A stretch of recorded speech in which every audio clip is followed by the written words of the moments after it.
करीम, तुम ठीक हो ना? हाँ मैं ठीक हूँ, मेरी फिक्र मत करो। भाभी कैसी हैं? अभी तक उनकी कोई खबर नहीं मिली, लेकिन अब क्या होगा?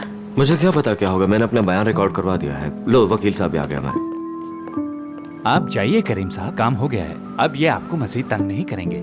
आप परेशान मत होइएगा, बाकी के मामलात मैं खुद संभाल लूंगा। जी ठीक है, आपका बहुत शुक्रिया, देख लेंगे बाद में। मुझे कुछ काम है, आप चलिए, फिर मिलेंगे।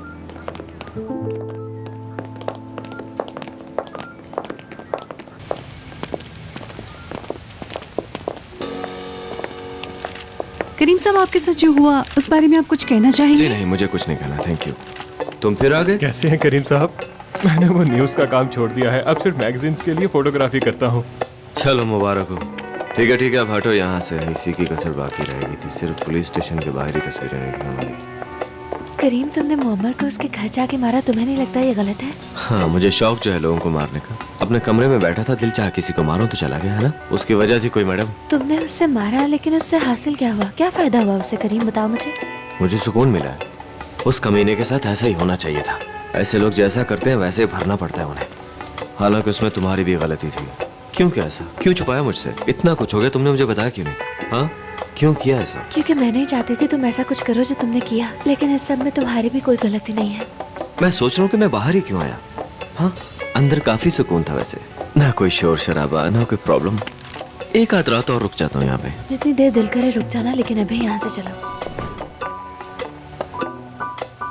हमें बहुत ज्यादा मायूसी हुई है। मिस्टर रॉबर्ट साफ साफ कह चुके हैं कि करीम साहब की गैर मौजूदगी में इस मीटिंग का कोई मतलब नहीं। हम आपको उनकी गैर मौजूदगी का एहसास नहीं होने देंगे, भरोसा रखें। आप कॉन्ट्रैक्ट तो इस कंपनी के साथ कर रहे हैं ना? करीम साहब को अचानक से एक बहुत जरूरी मीटिंग में जाना पड़ गया, उनकी जगह पर हम यहाँ पर मौजूद हैं। हम सब बहुत सालों से एक साथ काम कर रहे हैं, आप हम पे भरोसा कर सकते हैं। मिस निदा, मिस्टर फुरकान, मैं इस कंपनी के साथ 3 साल से हूँ, इसलिए मैं कह सकता हूँ कि इनकी कंपनी बहुत बड़ी और पूरी दुनिया में मशहूर है। लेकिन ये लोग इस तरह से बिल्कुल काम नहीं करते।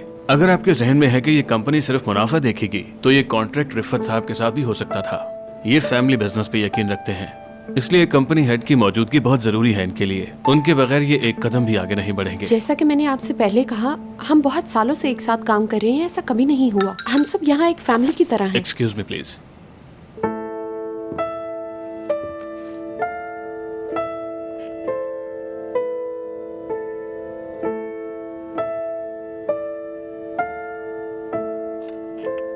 आप भी देख लीजिए, मीटिंग में ना आने की वजह पता चल गई है। मैं आपको ये समझा सकती हूँ। बदकिस्मती से हम आपके साथ काम नहीं कर सकते। अब ये डील रिफत साहब के साथ ही तय होगी। आप लोगों के वक्त का शुक्रिया।